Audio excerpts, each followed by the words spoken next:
یعنی جو شخص محمد صلی اللہ علیہ وسلم کو آخری پیغمبر نہیں مانتا مسلمان نہیں ہو سکتا. کوئی آپ کے بعد نبوت کا دعویٰ کرتا ہے تو وہ جھوٹا اور اسلام سے خارج ہے.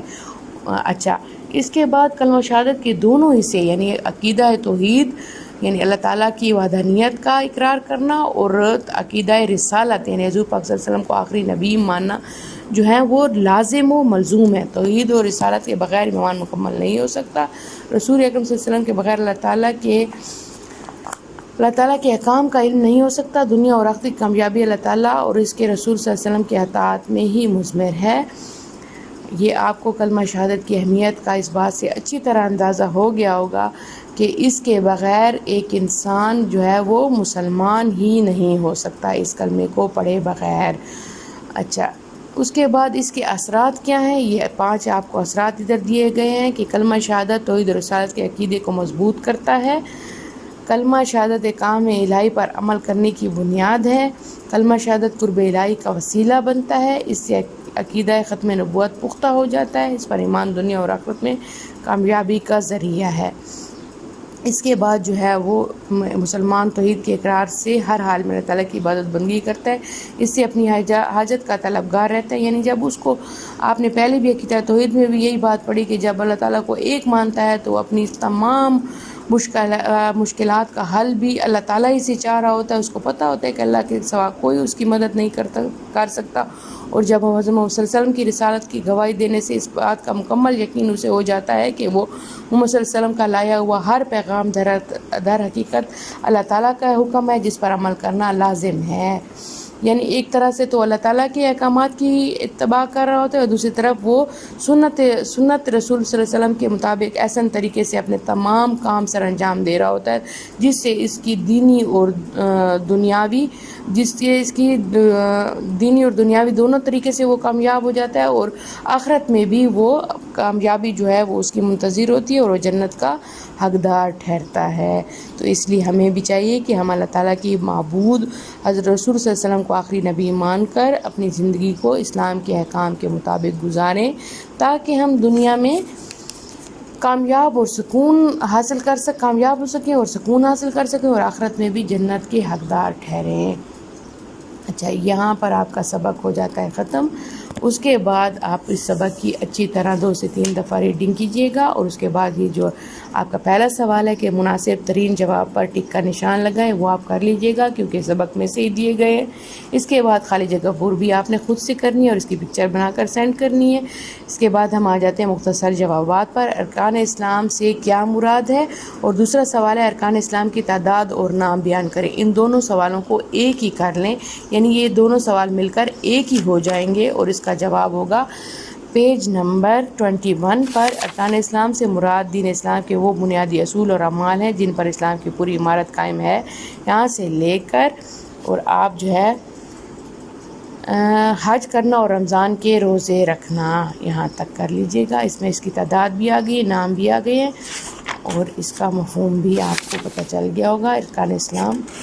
اب ہمارا سوال نمبر 2 ہو جائے گا یہ کلمہ شہادت کے معنی و مفہوم بیان کریں. کلمہ شہادت کے معنی اور مفہوم. اس کے لیے بھی آپ پیج نمبر 21 پہ آ جائیں. یہ کلمہ شہادت دین اسلام کا پہلا رکن ہے، یہاں سے لے کر رکن ہے اور پھر آخری رسول ہے یہاں تک. یہ معنی مفہوم واضح ہو جائے گا. اور اس کے بعد عقیدہ ختم نبوت سے کیا مراد ہے؟ سوال نمبر 3 ہمارا ہو جائے گا. عقیدہ ختم نبوت سے کیا مراد ہے؟ یہ پیج نمبر 22 حضرت محمد صلی اللہ علیہ وسلم اللہ تعالیٰ کے بندے اور آخری رسول ہیں، یہاں سے لے کر رسول اور خاتم النبیین ہیں. اس کے علاوہ دیکھیں یہاں پر ایک اچھی سی بات لکھی ہوئی ہے. خاتم النبیین کے بعد آپ لکھیے گا جو شخص محمد صلی اللہ علیہ وسلم کو آخری پیغمبر نہیں مانتا وہ مسلمان نہیں ہو سکتا اور اگر کوئی آپ صلی اللہ علیہ وسلم کے بعد نبوت کا دعویٰ کرے تو وہ جھوٹا اور اسلام سے خارج ہے. یہ بات بھی ضروری ہے، آپ اس سوال میں کے جواب میں یہ ضرور لکھیے. اس کے بعد نیکسٹ کوسچن پہ آ جائیں گے. سوال نمبر 4 کلمہ شہادت کے کوئی سے دو ہیں، آپ اس کو کاٹ کے آپ لکھیں کلمہ شہادت کے اثرات لکھیں، کلمہ شہادت کے اثرات لکھیں۔ یہ آپ اس کے اثرات پہ آ جائیے گا، پیج نمبر 22، یہ اثرات لکھے ہوئے 5، آپ یہ لکھ لیجئے گا 5 پوائنٹس میں۔ اس کے بعد تفصیلی سوالات میں ہم آتے ہیں۔ کلمہ شہادت کا ترجمہ لکھیں، یہ پہلے سوال ہو چکا ہے، یہ اس کو چھوڑ دیجئے۔ اچھا، اس کے بعد کلمہ شہادت کی اہمیت بیان کریں، کلمہ شہادت کی اہمیت، یہ کلمہ شہادت کی اہمیت پیج نمبر 22 آپ ہیڈنگ دیجئے گا اور اس میں آپ لکھیے گا کلمہ شہادت کا زبان سے اقرار کرنا یہاں سے شروع ہو کر، اور یہ رسول صلی اللہ علیہ وسلم کی اطاعت میں ہی مضمر ہے، یہاں تک یہ لانگ کوشچن ہے اس لیے۔ اچھا، اس کے بعد کلمہ شہادت دنیا اور آخرت کی کامیابی کے لیے کیوں ضروری ہے وضاحت کریں، کیوں ضروری ہے وضاحت کریں۔ آپ اس کا بھی جواب یہاں سے لکھیے کہ کلمہ شہادت کے دونوں حصے لازم و ملزوم ہیں، توحید اور رسالت کے بغیر ایمان مکمل نہیں ہو سکتا۔ رسول اکرم صلی اللہ علیہ وسلم کے بغیر اللہ تعالیٰ کے احکامات کا علم نہیں ہو سکتا۔ دنیا اور آخرت کی کامیابی اللہ تعالیٰ اور اس کے رسول کے اطاعت میں ہی مضمر ہے۔ اور اس کے بعد یہاں آ جائے، چنانچہ کلمہ شہادت کا ماننے والا ہمیشہ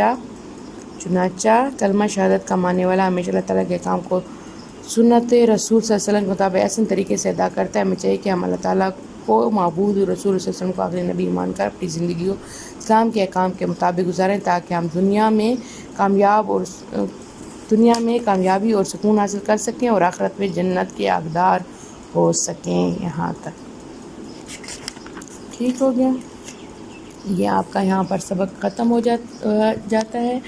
آپ نے ان سوالوں کو نیٹ کاپی پر اپنے کر کے مجھے ان کی پکچر بنا کر سینڈ کرنی ہے۔ بہت شکریہ، اللہ حافظ۔